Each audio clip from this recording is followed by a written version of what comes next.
Okay, good morning, everyone. You can unmute and say good morning. Good morning. Good morning. Good morning. Yeah, it's glad to see all of you. You may just need to put your videos on to be able to see you, but glad to be here together with all of you. Even as I was waiting on the Lord, in this week, and as I was dwelling on His Word, there was a verse that actually came to my heart, and I just want to share that this morning with all of us. And it is from the book of Haggai, chapter 2, verse 9. And this is what it says. It says, the glory of this present house will be greater than the glory of the former house, says the Lord Almighty. And in this place I will grant peace, declares the Lord Almighty. I'll read it again. It says, the glory of this present house will be greater than the glory of the former house, says the Lord Almighty. And in this place I will grant peace, declares the Lord Almighty. And even as I was just waiting on God and just, hearing God on this verse, we all know that the glory of the previous temple, we know the glory of the temple that Moses built. We know the glory of the temple that Solomon built. And we see the glory of God descending in such a manner on that temple. And you hear over here that God is saying the glory of this present house, God is speaking to the people after they come back from exile and they are going to rebuild the temple. And God is saying the glory of the present house will be greater than the glory of the former house. And I just believe, that right now it's our bodies that are the temple of the Holy Spirit. It's not anything else. It's our bodies. That's what the Bible tells us in the New Testament, that God has chosen to dwell in our bodies, and that is the temple of the Holy Spirit. And then it says the glory of the present house will be greater than the glory of the former house. And that's a very beautiful thing. There have been times when I have felt, Lord, maybe my zeal was greater earlier. Maybe my love for you was greater earlier. My passion for you, my excitement for you was greater earlier. But when I read this, I just felt God saying, no, that's not going to be the case anymore. The glory of the present house, the way God has called me in His presence to worship Him now, the glory of the present house and the glory of the future house will be greater than the glory of the former house. No longer do we want to glory in the past. No longer do we want to glory in our past success, in our past zeal, our past love. But we want God's glory to be greater now, in this time, in this place. And that's the promise of God we can claim. That's the promise of God we can claim. That, Lord, we don't want to say we were better earlier. No, we want to say, Lord, you are better in us today, and you will be even more better in the days to come. The glory of the present house will be greater than the glory of the former house. Amen. Let's just, even as we come before God this morning, let's just come with this attitude. Let's just come with this, knowing this, that this is true. This is what God is going to do, not we.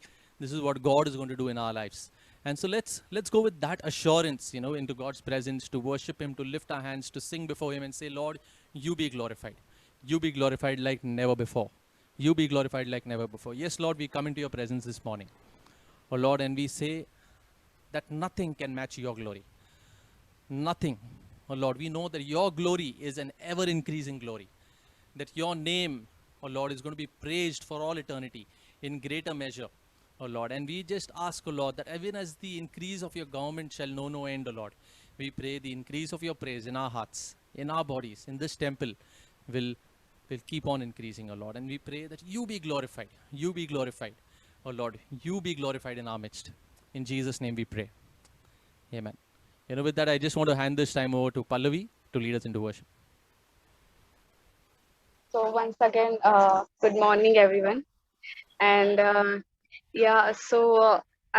would like to share the time where recently my dad just recovered from COVID. But before that, before like we knew he had COVID or anything, God gave me three dreams, like the things which were going to happen in my family, and like God was preparing me already that these things will happen, and you have to be ready. So I was stressed, and because that time my final was also coming, and during my finals all those things happened. And so like I was not ready for this, but God was preparing me. And But I was praying, God, I don't want this to happen. I don't want the report to be positive. And but I was so stressed, like when you are mentally stressed, even your body gives up. It was, my body was also paining so much, and I was just telling God, God, I cannot take this, I cannot take this, please, the report should be negative. But it was not, like, and the day when I got to know that report was positive, and I thought I will be, I will be very stressed, or I will not be able to do anything. But the opposite thing happened. The pain was gone, the burden was lifted, and God gave me this his peace. Like in his verse, he says that peace of God which transcends all understandings will guard your heart and your mind in Christ Jesus. He really guarded my mind and my heart, and he was with all of us. And in that time, it went really, smoothly, like we didn't even realize what's happening. And it was like I had so many fears, but God comforted me, God gave me his peace. So really want to, we come, let's praise God, for he is the Prince of Peace. In our time of difficulties, he comforts us, and let's sing hallelujah to him. Yeah. Amen. Let's just worship God this morning.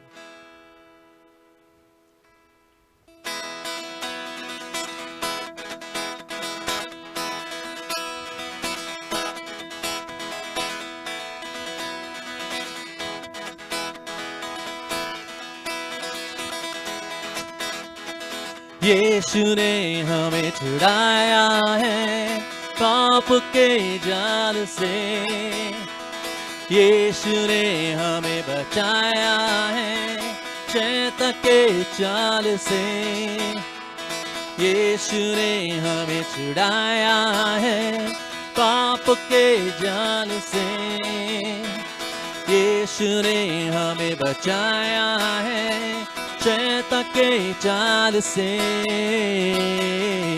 तो गाओ hallelujah,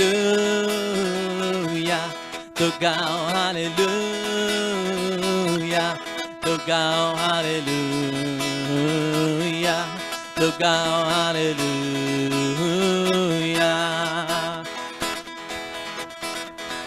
हमने शांति पाई है यीशु के नाम से, हमने पाई है क्षमा मुक्ति शापों से, हमने शांति पाई है यीशु के नाम से, हमने पाई है क्षमा मुक्ति श्रापों से।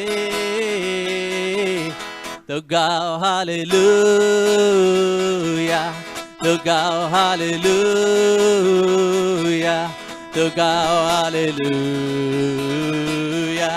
तो गाओ हालेलुया।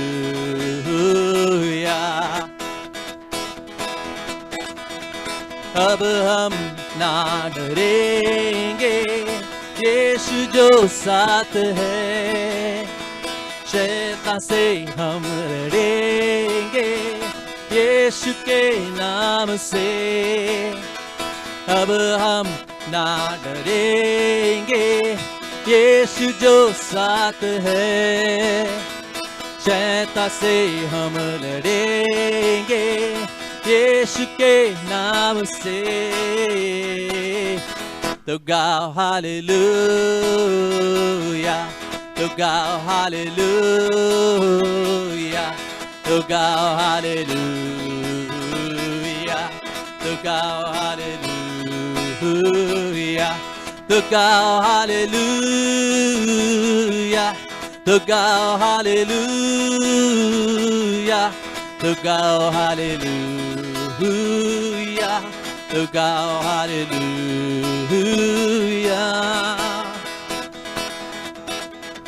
शालोम शांति और सलाम लाए हैं आपके नाम, शालोम शांति और सलाम ये यीशु का पैगाम, शालोम शांति और सलाम हम लाए हैं आपके नाम। शालोम शांति और सलाम, ये यीशु का पैगाम। तो गाओ हालेलुया, तो गाओ हालेलुया, तो गाओ हालेलुया, तो गाओ हालेलुया, तो गाओ हालेलुया, तो गाओ हालेलुया, तो गाओ हालेलुया, तो गाओ हालेलुया।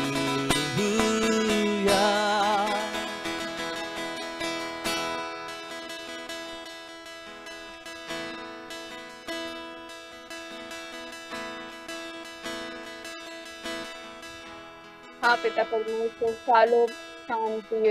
पिता परमेश्वर, पिता परमेश्वर, तू है शांति का राजा। पिता परमेश्वर, yes Lord, thank you Lord, when we have no one else Lord, when there is no one else to understand us Lord, and to feel what we are feeling Lord, that time Lord, you are with us Lord. You are closer than our brother Lord, you are more than a friend Father God.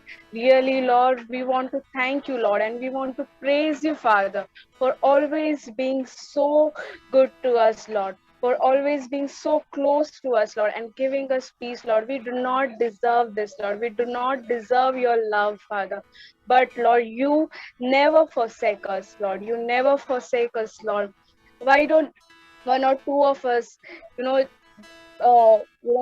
speak and praise God for what he has done for you, what for the in the time of difficulties, how he was close to you, and how he was a very good friend to you. Why don't one or two of us just unmute ourselves and praise God?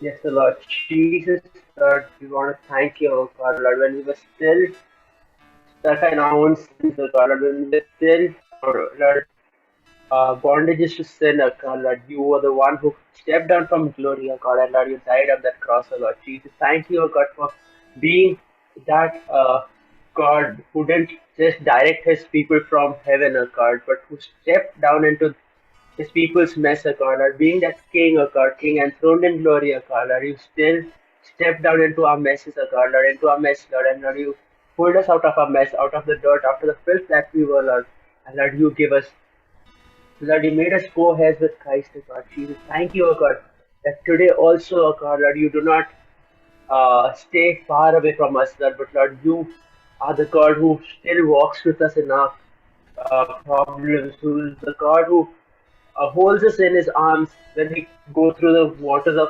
difficulties. And Lord, when things oversway us, oh God, Lord, you know that you are the God who is still in control, oh God, Jesus. Thank you, Lord, for being the peace, being the God of peace in our life, oh God. Shout for joy to the Lord, all the earth. Worship the Lord with gladness. Come before him with joyful song. Know that the Lord is God. It is he who made us, and we are his. We are his people, the sheep of his pasture. Enter his gates with thanksgiving and his courts with praise. Give thanks to him and praise his name. For the Lord is good, and his love endures forever. His faithfulness continues through all generations.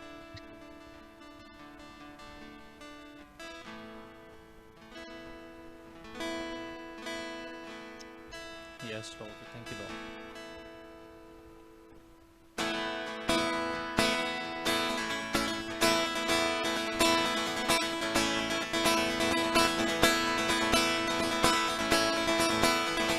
There is a voice that must be heard. There is a song that must be sung. There is a name that must be lifted high. There is a treasure more than gold. There is a king upon the throne. There is one whose praise will fill the sky. His name is Jesus. friend of sinners. Jesus, Jesus, friend of mine. His name is Jesus, friend of sinners. Jesus, Jesus, friend of mine. There is a peace that calms my fears.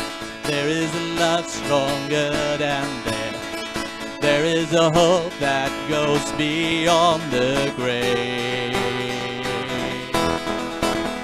There is a friend who won't let go. There is a heart that beats for you. There is one name by which we are saved. His name is Jesus, friend of sinners. Jesus, Jesus, friend of mine. His name is Jesus, friend of sinners. Jesus, Jesus, friend of mine. There is a voice. There is a voice that must be heard. There is a song that must be sung. There is a name that must be lifted high. There is a treasure more than gold. There is a king upon the throne. There is one whose praise will fill the sky. His name is Jesus, friend of sinners. Jesus, Jesus, friend of mine. His name is Jesus, friend of sinners. Jesus, Jesus, friend of mine, friend of mine, friend of mine. His name is Jesus.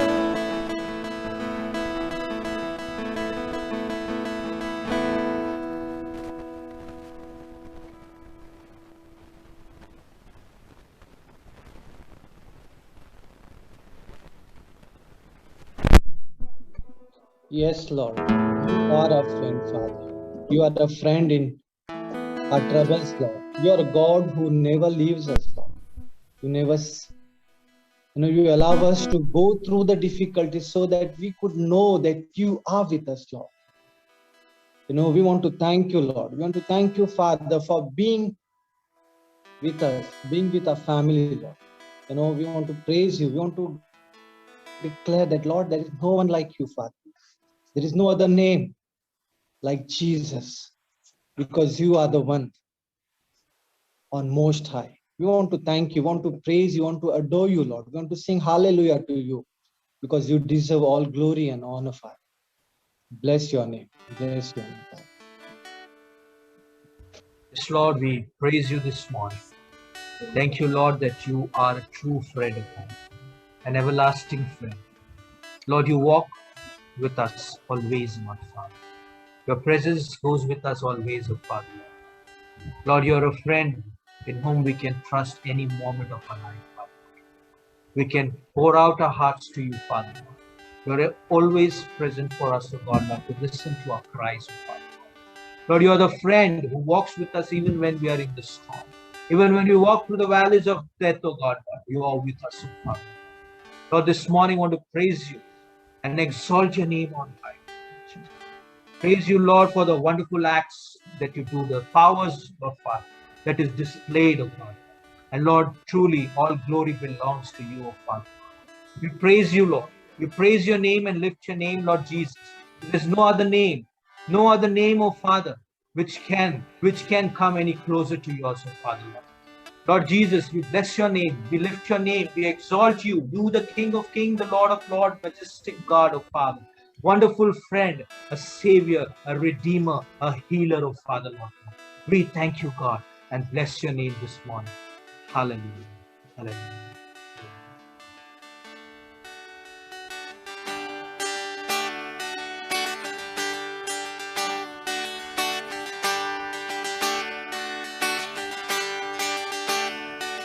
All praise to God, Father of the Son, source of hope and love, God of mercy. Your comfort speaks to my suffering. In my time of need, you are there. All praise to God. All praise to God, Father of the Son, source of hope and love, God of mercy. Your comfort speaks to my suffering. In my time of need, you are there. I've been crushed, completely overwhelmed, wondering if my eyes would see the light of day. But your peace is stronger than my storm. You are my comfort, my God of comfort.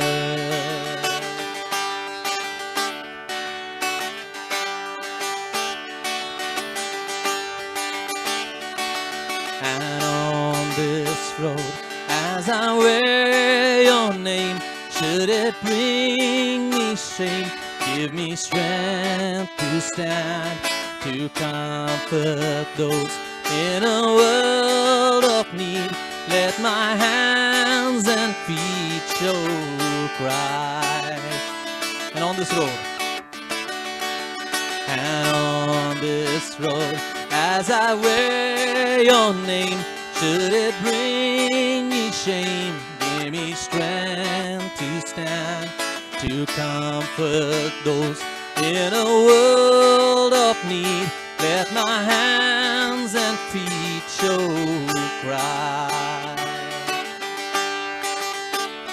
And I've been crushed, completely overwhelmed, wondering if my eyes would see the light of day. But your peace is stronger than my storm. You are my comfort, my God of comfort.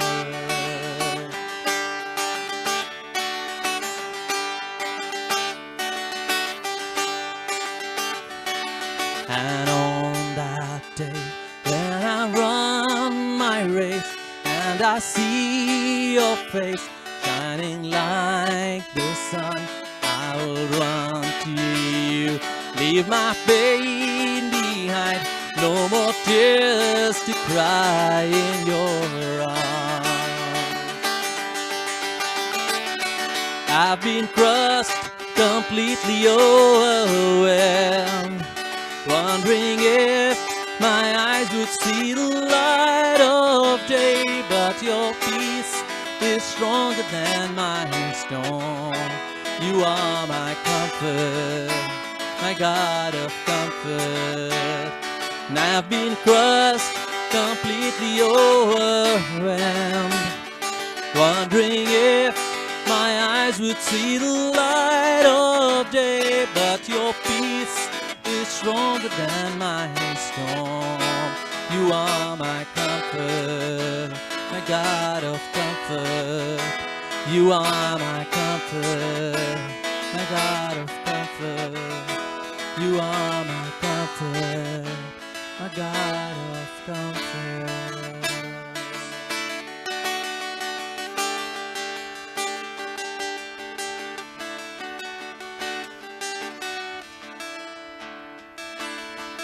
Sing that last verse again of this song. It says, on the day when I've run my race, and I'll see your face shining like the sun.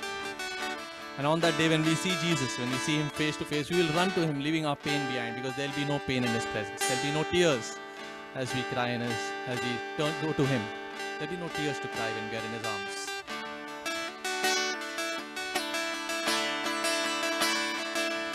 And on that day when when I run my race and I see your face shining like the sun. I will run to you, leave my pain behind.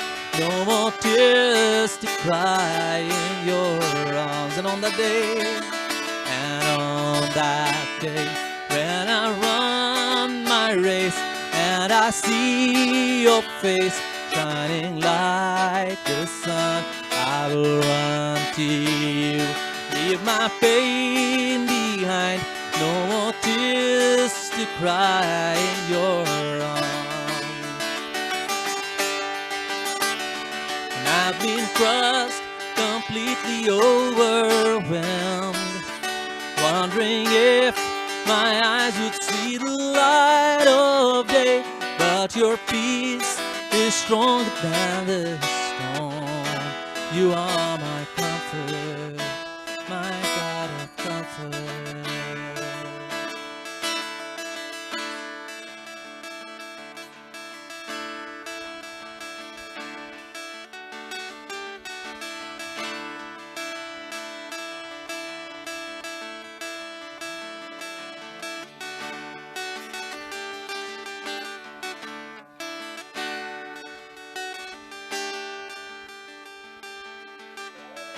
Yes, Lord, you are a God of comfort, Father. Lord, we are crushed, we are overwhelmed, Lord. Lord, we don't have any words to console people these days, Lord, because we cannot understand, Lord. But, Lord, we know, Lord, you are a God of comfort, Lord. And we cannot understand, Lord, but you will give them peace, Lord. Really, Lord, want to lift your name high, Lord.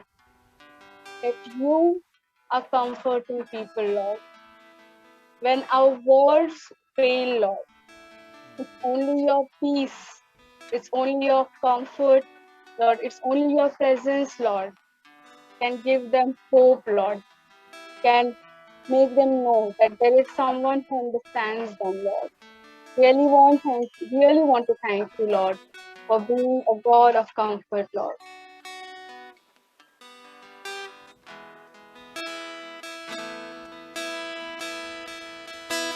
Hide me now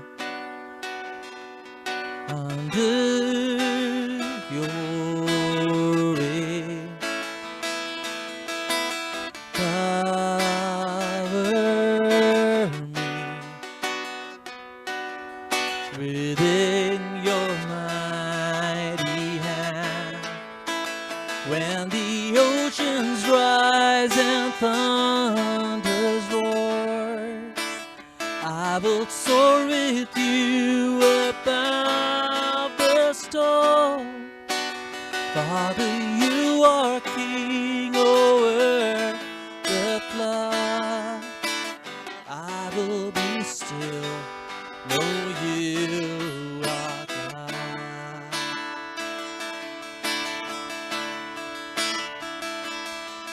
Find rest, my soul, in Christ alone. Know his part in quietness and trust. When the oceans rise and thunders roar, I will soar with you above the storm. Father, you are king over the flood. I will be still, know you are God.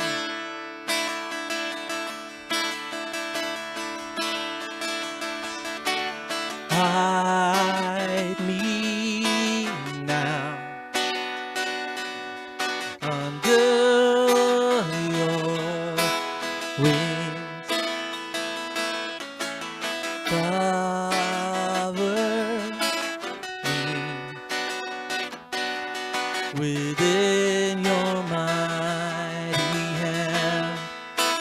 When the oceans rise and thunders roar, I will soar with you above the storm. Father, you are king over the flood. I will be still, know you are God.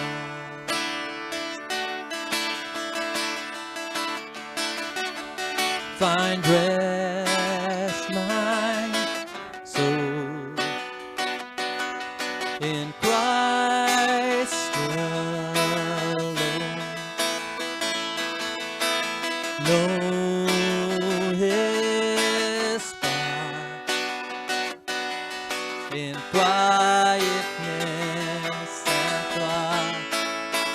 When the oceans rise and thunders roar, I will soar with you above the storm. Father, you are king over the flood, and I will be still, know you are God. When the oceans rise and thunders roar, I will soar with you above the storm. Father, you are king over the flood. I will be still, know you are God. I will be still, know you are God. I will be still, know you are God. I will be still, know you are God. I will be still, know you are God. I will be still, know you are God. I will be still, know you are God. I will be still, know you are God.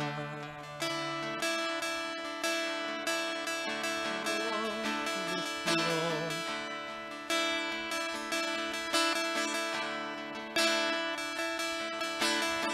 you're the God who fights our battles, Lord.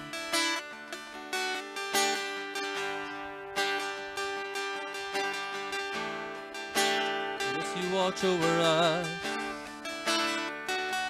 'cause you are for us, not against us, Lord. And we need not strive, we need not strive anymore, 'cause you win the greatest victory, and you do not need our help. It's your hand alone, O Lord, by your mighty hand, by your mighty right hand, O Lord. So I will be still, know you are God. And I will be still, know you are God. And I will be still, know you are God. And I will be still, know you are God. Yes, I will be still, know you are God. I will be still, know you are God.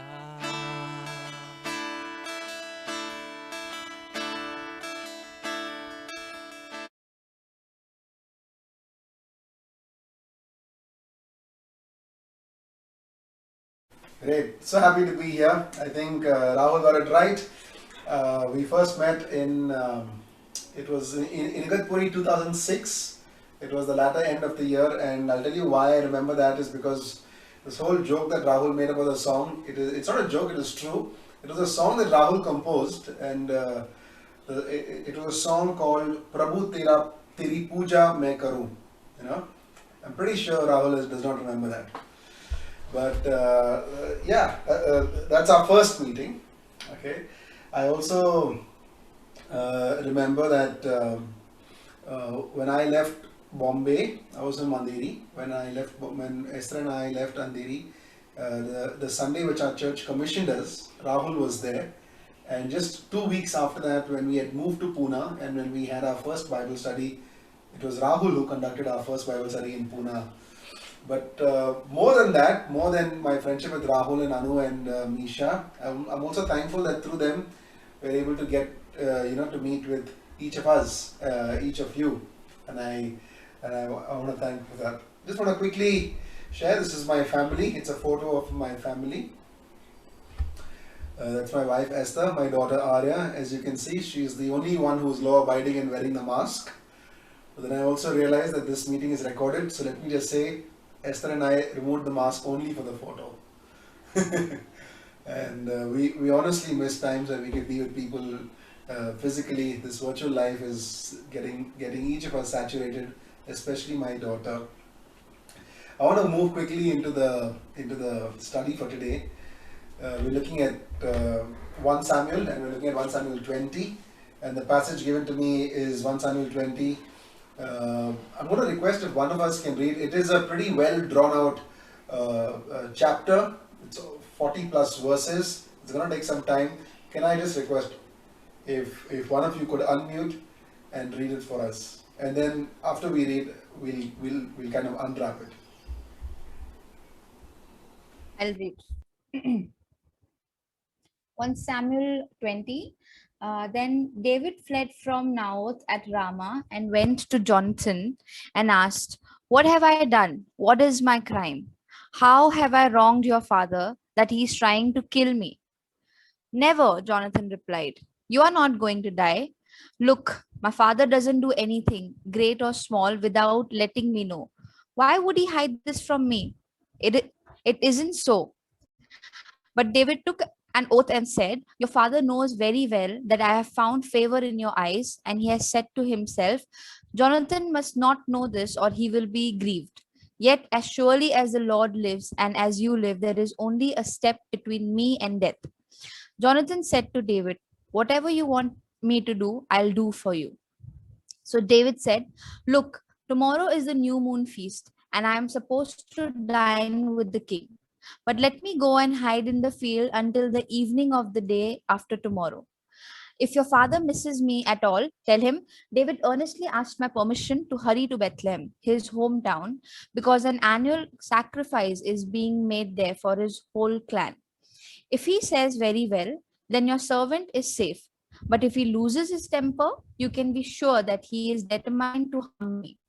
As for you, show kindness to your servant, for you have brought him into a covenant with you before the Lord. If I am guilty, then kill me yourself. Why hand me over to your father?" "Never," Jonathan said. "If I had the least inkling that my father was determined to harm you, wouldn't I tell you?" David asked, "Who will tell me if your father answers you harshly?" "Come," Jonathan said, "let's go out into the field." So they went there together. Then Jonathan said to David, "I swear by the Lord, the God of Israel, that I will surely sound out my father by this time the day after tomorrow. If he is favorable disposed toward you, will I not send you word and let you know? But if my father intends to harm you, may the Lord deal with Jonathan, be it ever so severely, if I do not let you know and send you away in peace. May the Lord be with you as he has been with my father. But show me unfailing kindness like the Lord's kindness as long as I live, so that I may not be killed.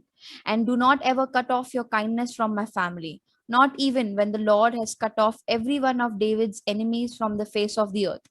So Jonathan made a covenant with the house of David, saying, "May the Lord call David's enemies to account." And Jonathan had David reaffirm his oath out of love for him, because he loved him as he loved himself. Then Jonathan said to David, "Tomorrow is the new moon feast. You will be missed because your seat will be empty. The day after tomorrow, toward evening, go to the place where you hid when this trouble began and wait by the stone Ezel. I will shoot 3 arrows to the side of it, as though I was shooting at a target. Then I will send a boy and say, Go, find the arrows. If I say to him, Look, the arrows are on this side of you, bring them here, then come, because as surely as the Lord lives, you are safe. There is no danger. But if I say to the boy, Look, the arrows are beyond you, then you must go because the Lord has sent you away. And about the matter you and I discussed, remember, the Lord is witness between you and me forever. So David hid in the field. And when the new moon feast came, the king sat down to eat. He sat in his customary place by the wall opposite Jonathan, and Abner sat next to Saul. But David's place was empty. Saul said nothing that day. He thought something must have happened to David to make him ceremonially unclean. Surely he is unclean. But the next day, the second day of the month, David's place was empty again. Then Saul said to his son Jonathan, Why hasn't the son of Jesse come to the meal, either yesterday or today? Jonathan answered, David earnestly asked me for permission to go to Bethlehem. He said, Let me go because our family is observing a sacrifice in the town, and my brother has ordered me to be there. If I have found favor in your eyes, let me get away to see my brothers. That is why he has not come to the king's table. Saul's anger flared up at Jonathan, and he said to him, You son of a perverse and rebellious woman, don't I know that you have sided with the son of Jesse to your own shame and to the shame of the mother who bore you? As long as the son of Jesse lives on this earth, neither you nor your kingdom will be established. Now send someone to bring him to me, for he must die. Why should he be put to death? What has he done? Jonathan asked his father. But Saul hurled his spear at him to kill him. Then Jonathan knew that his father intended to kill David. Jonathan got up from the table in fierce anger. On that second day of the feast, he did not eat because he was grieved at his father's shameful treatment of David. In the morning, Jonathan went out to the field for his meeting with David. He had a small boy with him, and he said to the boy, Run and find the arrows I shoot. As the boy ran, he shot an arrow beyond him. When the boy came to the place where Jonathan's arrow had fallen, Jonathan called out after him, Isn't the arrow beyond you? Then he shouted, Hurry, go quickly, don't stop. The boy picked up the arrow and returned to his master. The boy knew nothing about all this, only Jonathan and David knew.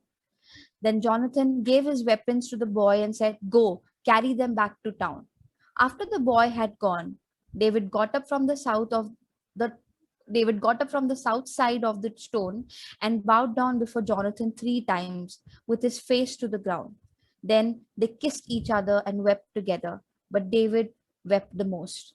Jonathan said to David, Go in peace, for we have sown friendship with each other in the name of the Lord, saying, The Lord is witness between you and me, and between your descendants and my descendants forever. Then David left, and Jonathan went back to the town. Thank you, Harpreet. I think that's a very well drawn out psalm, a very long passage. But let's just pray as we start. Father, thank you for this opportunity to meet. Holy Spirit, would you point us to insights that from Scripture that we've never seen before? In Jesus' name I pray. Amen. Before I start, I'd like to say that there are a few people whose writings and books that I've dipped into preparing this talk.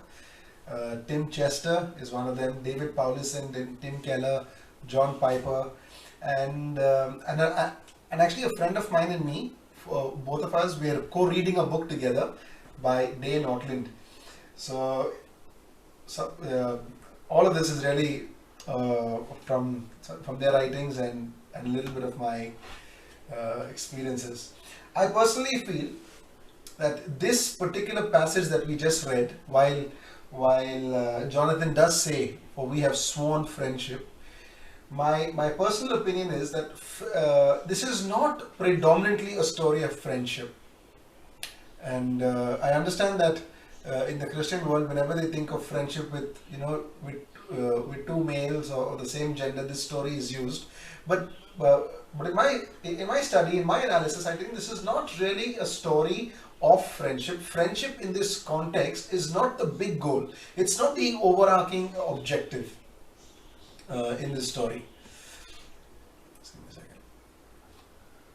The text is 1 Samuel 20 is about God and his mysterious way of securing the seed which will eventually result in the coming of the Messiah. And in that grand overarching story of redemption, this book shows us that God is searching for a king. And in that grand overarching story of redemption, this passage in 1 Samuel 20 in particular shows us how godly friendship, while it is not the goal and it's not the objective, it's a means that God used in history to achieve his purpose. This particular passage is also interesting because some of the biggest controversies and heresies that support same-sex attraction, that support homosexuality, have been wrongly used. They've wrongly used this friendship to substantiate their claims from the Bible. But the purpose of this friendship was so much more, and unless we see the text for what it is, we will unwisely, foolishly, we will come to irrational and irrelevant conclusions. So throughout the book, we understand a few truths. David,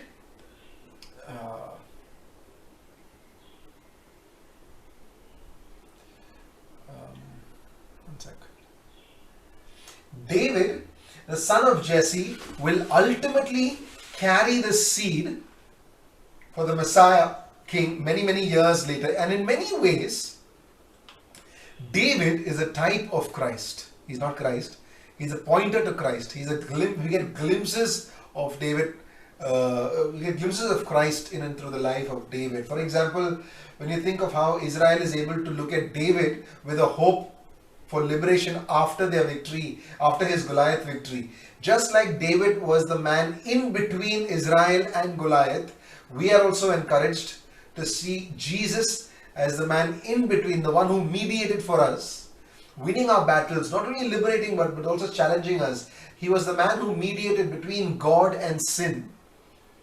He came through for us. From this passage, we cannot deny that the Bible does encourage us to view close, trusting, honest friendships between Christians, even if it is the same gender.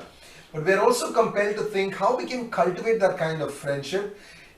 As we view Saul's attitudes, his insecurities, it's all laid bare, it's all exposed for us to investigate our own hearts. But for me, this morning, in the way I studied, one of the most distinct, significant learning that I had as I was preparing is Jonathan's courage to disobey authority in order to obey God. We need to understand the context. Historically, this was a far more paternalistic, protective culture. Sons never went against their fathers. And what we do and live in today. For Jonathan to disregard, disobey his father, who's also the king of Israel, breaking all the rules, and then to courageously violate the code of conduct of that day, only just to obey God, just to honor God's anointed man, itself for me was a very fundamental, very admirable lesson on allegiance, on obedience to Christ, on obedience to the Christian faith.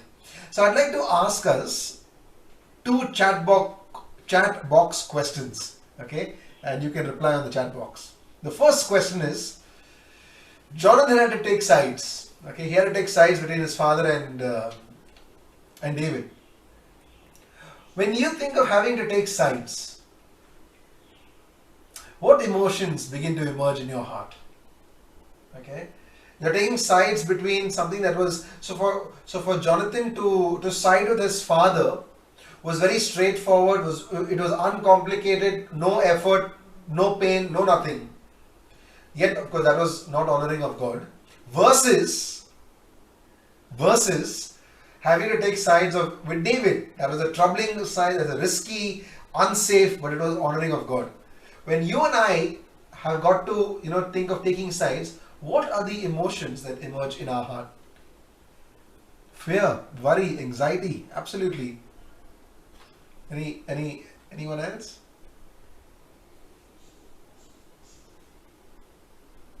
Yeah? Yeah, you think of your own image, isn't it? You think of your own reputation. Mera izzat ka kya hoga? You think of your own dignity. Absolutely. Thanks, Pallavi.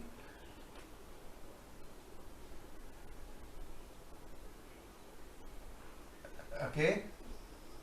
Yeah, sadness. You're sad, you're feeling judgmental in many ways. Yeah, and that judgmental feeling is both ways. You're wondering, what will the other person also think? What will society think of me? Will I be a victim? What will others think? Absolutely. Log kya sochega?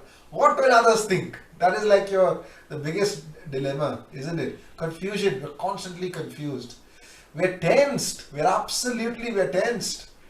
We're taking such a decision that is troubling, that is risky, that is unsafe. There's tension. Thank you guys. Thank you so much.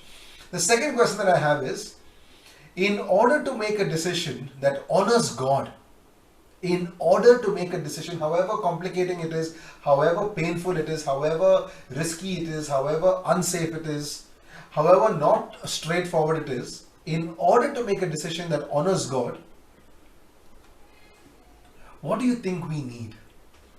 What do you think we need? What fuel do we need to make a decision that honors God? Again, on the chat box. Or you could just unmute. You need faith, you need courage, you need compassion, isn't it? You need faith, you need courage, you need compassion, you need anything else that's coming. You need the power of the Holy Spirit. Absolutely.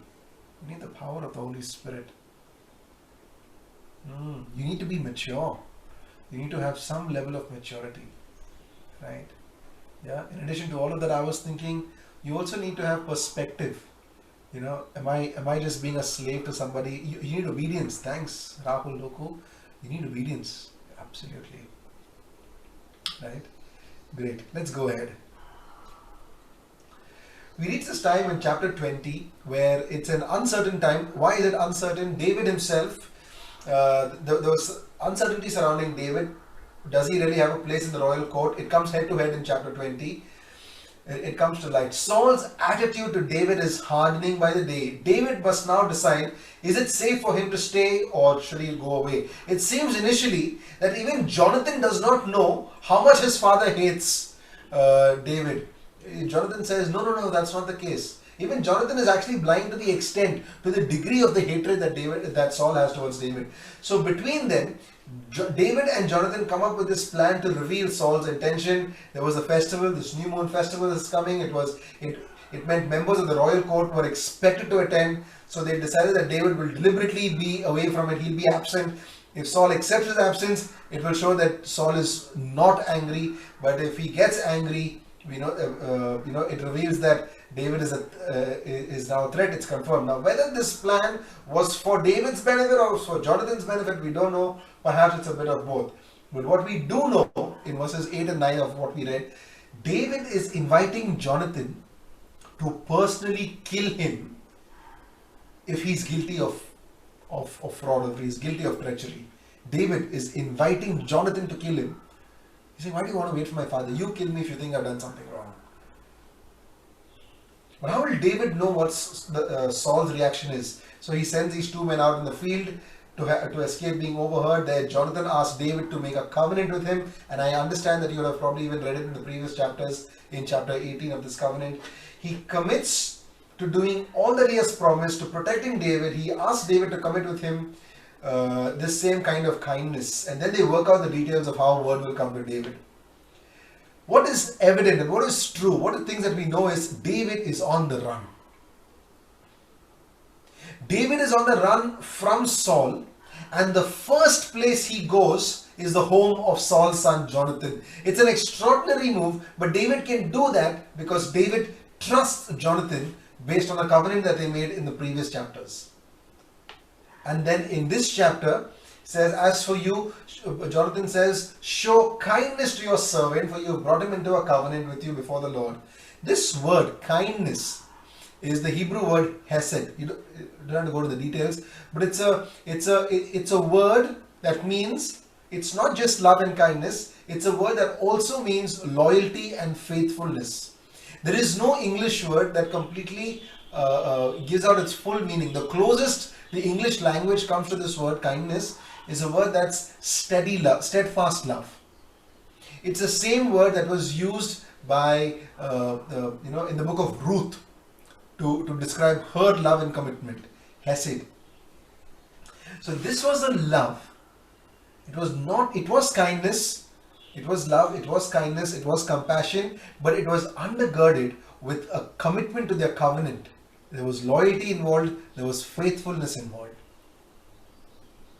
And so what we see is, friends, the chapter begins with David being under threat from the house of Saul, but throughout the chapter, the rest of the chapter, Jonathan is recognizing that really it's the house of Saul that's under threat.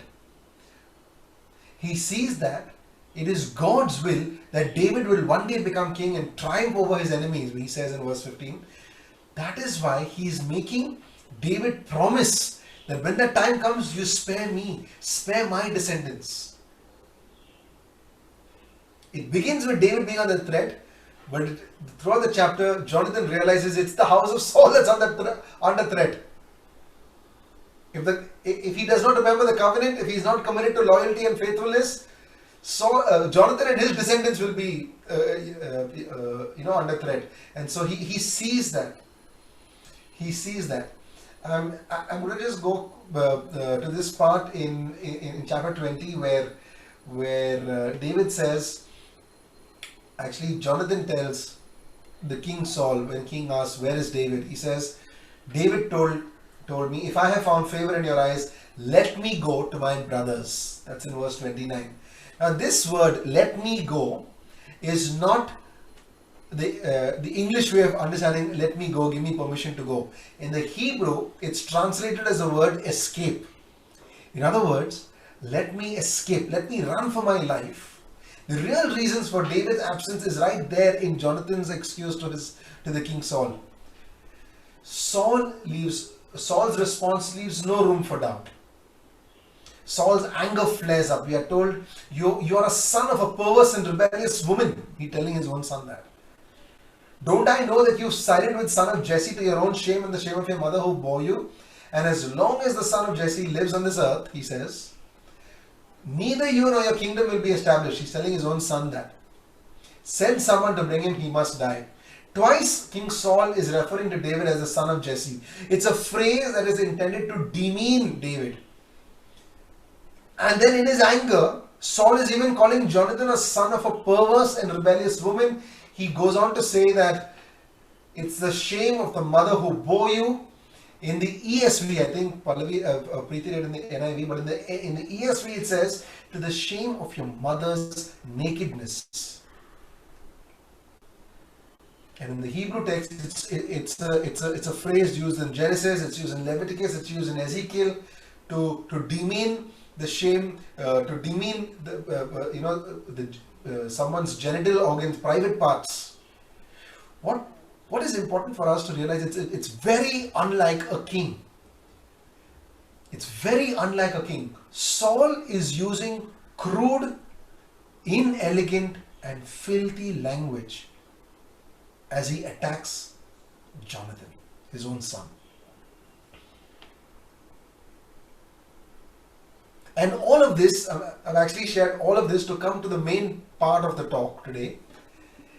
We've reached a very key moment in this narrative.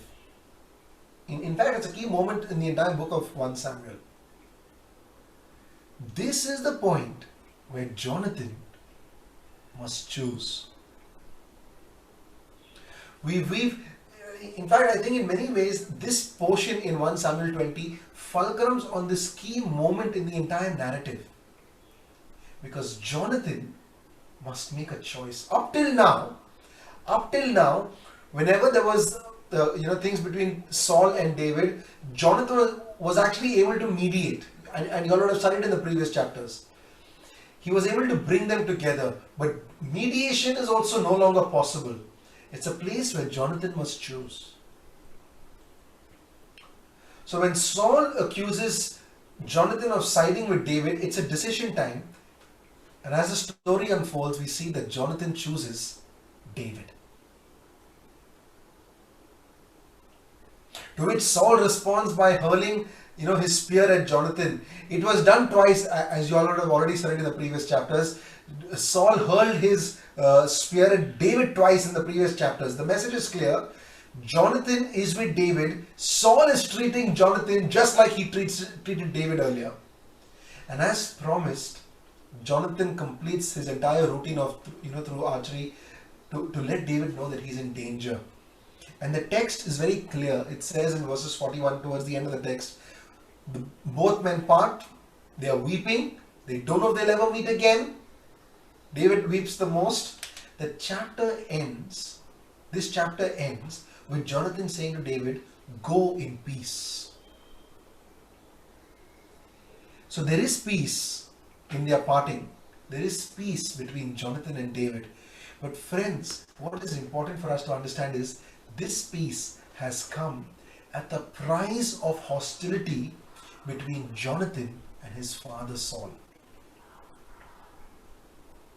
And as I was thinking, as I was studying, I was like, why couldn't Jonathan be in peace with his father and David at the same time? This chapter is so clearly revealing to us, it's a key moment in the narrative because Jonathan must choose. And I said of all the many things that I felt important, I felt this was the significant and distinct idea. Jonathan's ability to honor God and obey God by disobeying his father. There was no alternative. There was no accommodation. Jonathan had to choose between peace with David and peace with his father. I'd like to take the spotlight out of 1 Samuel 20 for a moment. We'll come back to text. Think of you and me today. Making choices for the gospel is a daily rhythm of even our lives. In the 10 commandments, in the first of the 10 commandments, when God says, I am the Lord your God, you shall have no other gods before me. That particular command asserts that if we are not worshipping God, we are worshipping something else. Notice, there is no third option. So that command says, I am the Lord your God. You shall have no other God before me. It's not saying, I am God. Don't worship any other God. If you don't do option 1 or 2, don't even do option 3. No, it doesn't even envision that. There is no third option. There is no possibility for each of us to worship nothing. At every point of time in life, by the way God made us, we are always worshipping something. If we are not worshipping God, we have tendencies to worship our career, our wealth, our money, our family, our children, and a number of those things. Since we need to worship something, we cannot eliminate the worship of a true God without creating a substitute. If God is not capturing our hearts and our imaginations and our beauty, then something else is capturing our hearts and our imagination. Something else is becoming the most important thing in our life. Something else is becoming more valuable. Something else is demanding our allegiance and loyalty. In this, coming back to the text, while we know that David is pointing us to Jesus Christ, not just because of the biological lineage, but also because of this very redemptive nature of his history, David's greater son, that is Jesus, for you and me today has come among us. Even you and I have got to choose. Daily we've got to choose. We don't have an alternative. We can't accommodate, a Saul in our lives and David in our lives. We've got to choose just as Jonathan did. We've got to choose between peace with the Christ or peace with other things, either family or culture or society or wealth. And for many of us, this choice is not as unpleasant and unclear as it was for Jonathan. Probably some of us have Christian upbringings and Christian families and Christian parents, but many people in our world choose to follow Jesus knowing that their choice will mean rejection by their families.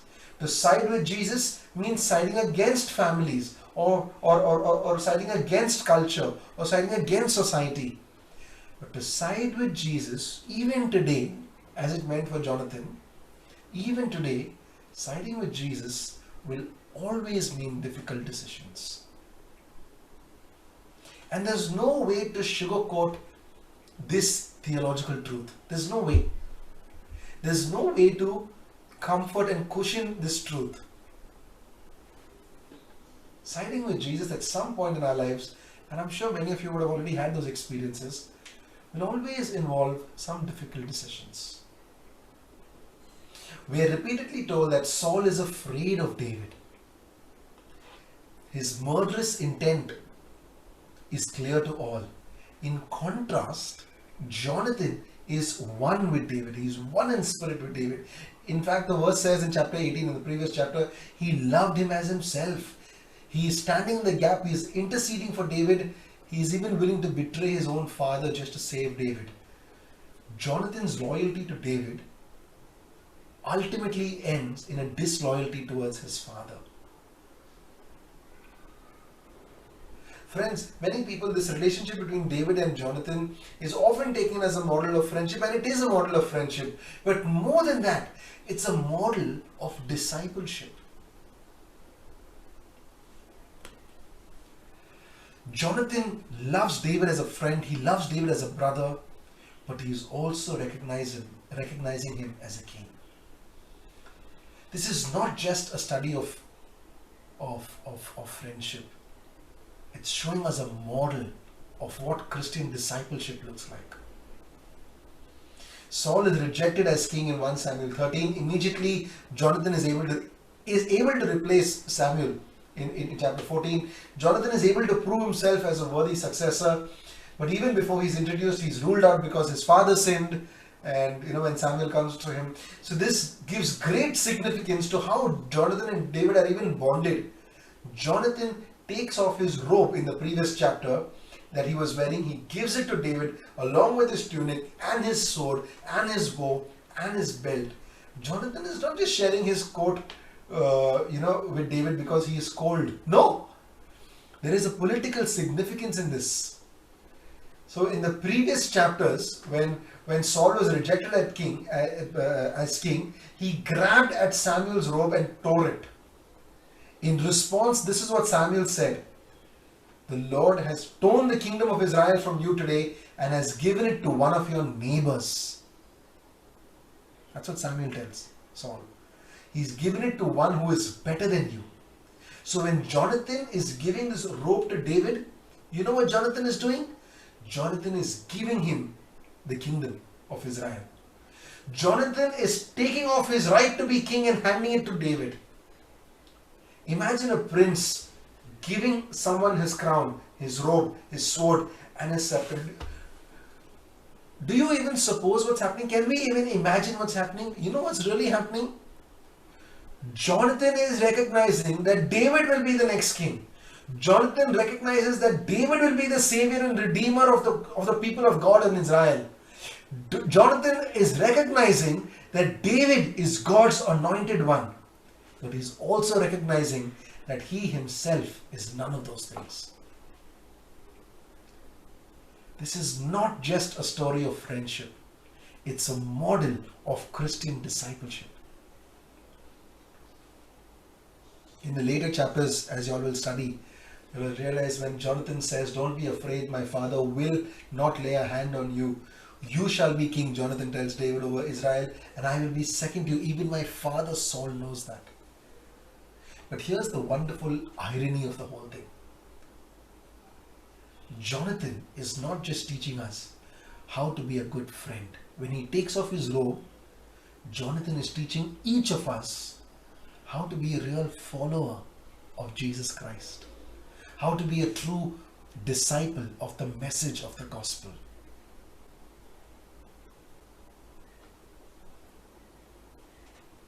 Try to extrapolate Jonathan's responses to your life and my life.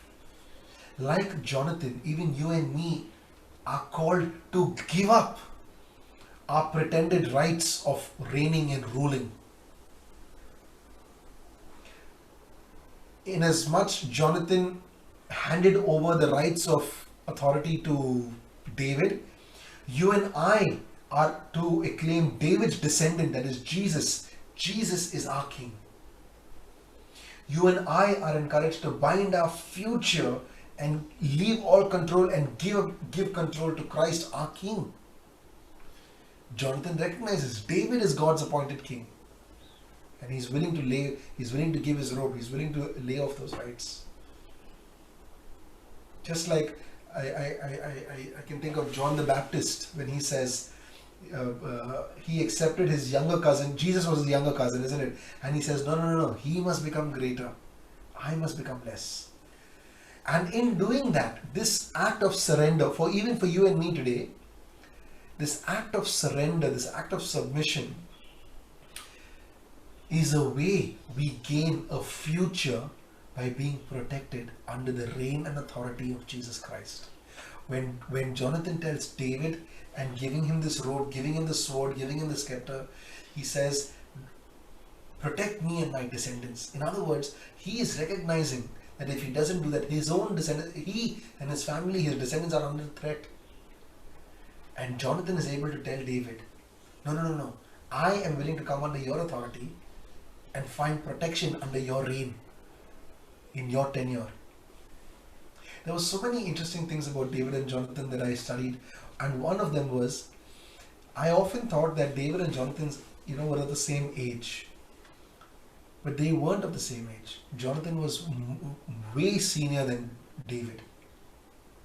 When David was just a peasant, a farmer, and Jonathan, as you studied in chapter 1 Samuel 13-14, was on the road of, he was on the route, he was on the pathway of actually pipeline to become a king. He leaves all of that for such a young man.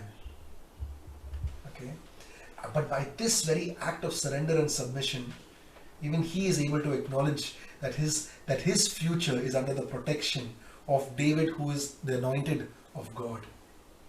When for us, for you and me today, when Jesus says in the Gospels, when Jesus says, whoever wants to be my disciple must deny themselves, they must take up their cross, follow me, for whoever wants to save their life will lose it, but whoever loses their life for me in the gospel will save it. David is a pointer to Jesus Christ, our rightful king. Saul and Jonathan are both pursuing David, but both for different reasons. Saul's behavior and Jonathan's behavior towards David gives us a framework of how we respond and how we approach Jesus and how we approach God's purpose for our lives.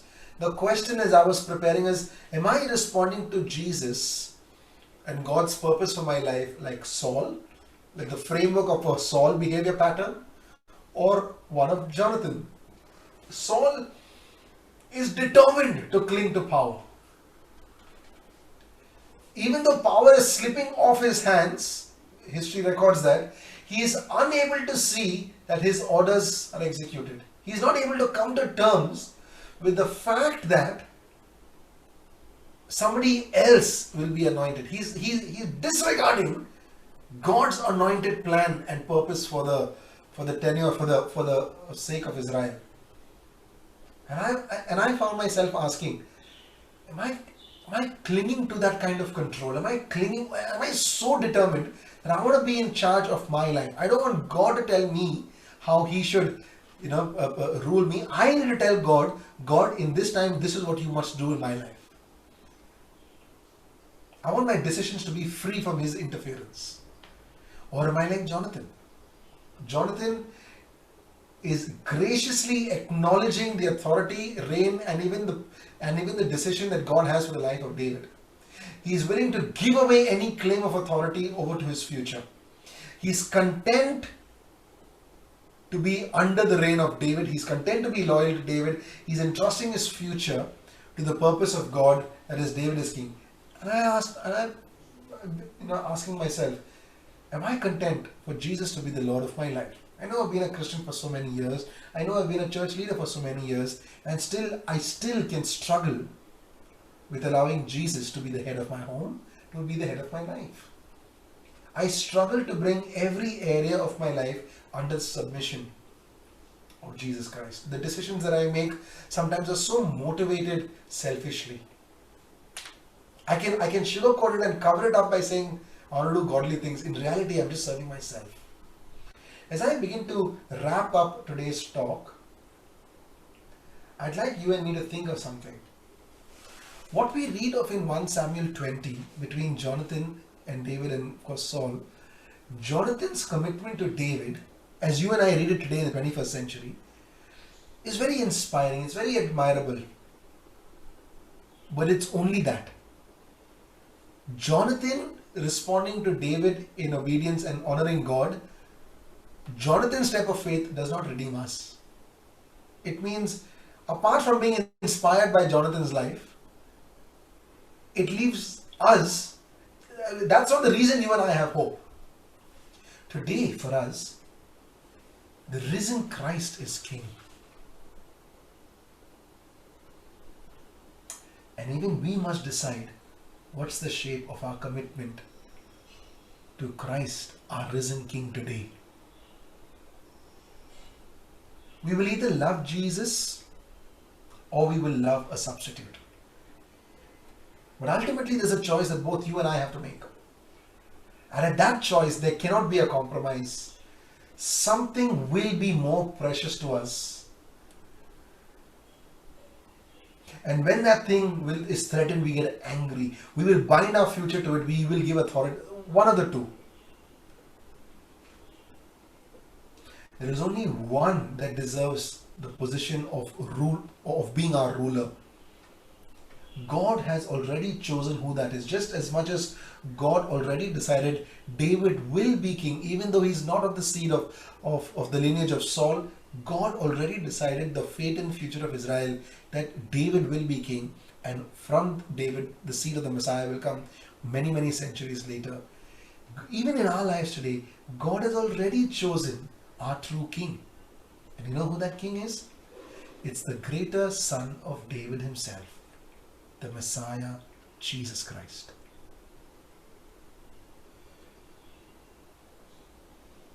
Consider Christ's ancestry. Once God was the only king in Israel, and I'm pretty sure you would have addressed it. The people rebelled. They wanted a human king. They wanted somebody, and they said, but there shall be a king over us, is what they said. But later they only confessed, we have added to our sins by asking for a king. But in all of that, God was in it. From all of those, as they confessed the sins of their evil, in the midst of all of that, from the line of these kings, God appoints Christ to come in the world. The seed of David, biologically, ended up in the sinless Savior, Christ, the Messiah, who had his earthly origins in sin just to come to save sinners.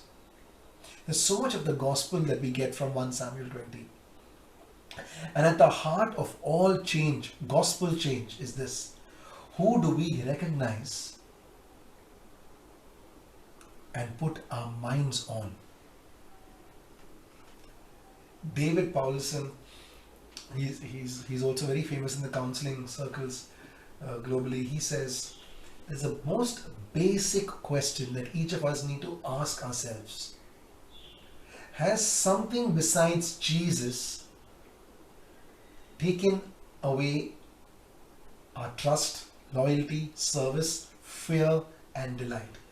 And whatever response and whatever answer you have to this question, it will reveal our feelings, thoughts and behavior.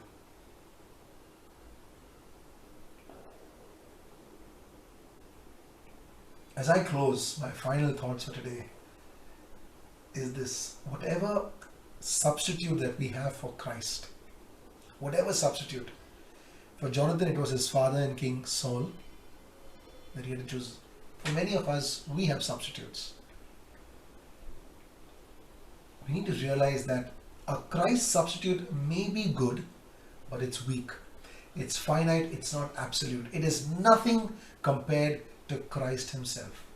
If we have Christ, we don't need to find our identity and worth and value in a substitute. A Christ substitute could be people, it could be family, it could be my children, my spouse, my job, my wealth, my ministry. All of these are substitutes. All of my bank balance is a substitute. A Christ substitute cannot bless me. It cannot love me. It cannot help me. And like Pallavi was saying today, it cannot even comfort us the way Christ does. A Christ substitute is not my life. Jesus is my life. It is what God the Father has ordained from before time. A Christ substitute is not my righteousness. It's not my worthiness. It cannot give me that. But Christ can give me his righteousness, and he has given it.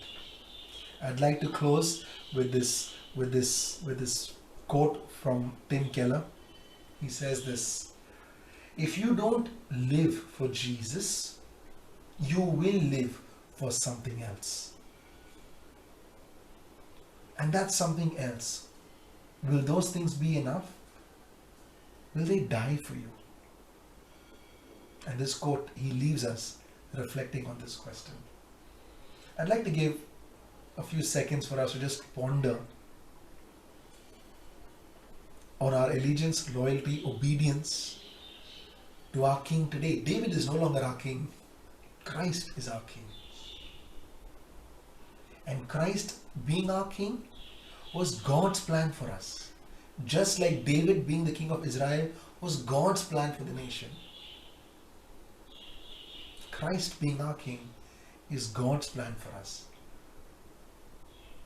You've got a choice to make.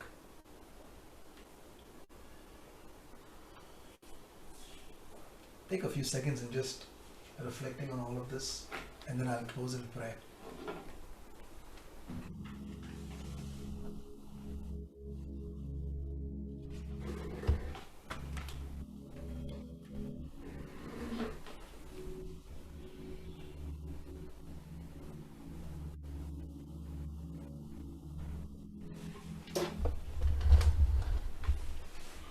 Father, we want to thank you for your word. We want to thank you for this infallible text that has been preserved throughout the centuries and available for each of us.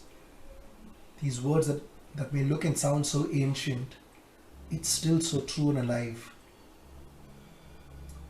And Father, regarding the text that we read today, studying Jonathan's motivation for being on your side came at a price: the hostility with his father and his king. And Lord, while that is a choice that even we have to make today, we know that's not an independent choice that we got to make today. It's a choice that is in response to a choice that you first made. It was a choice that you first made.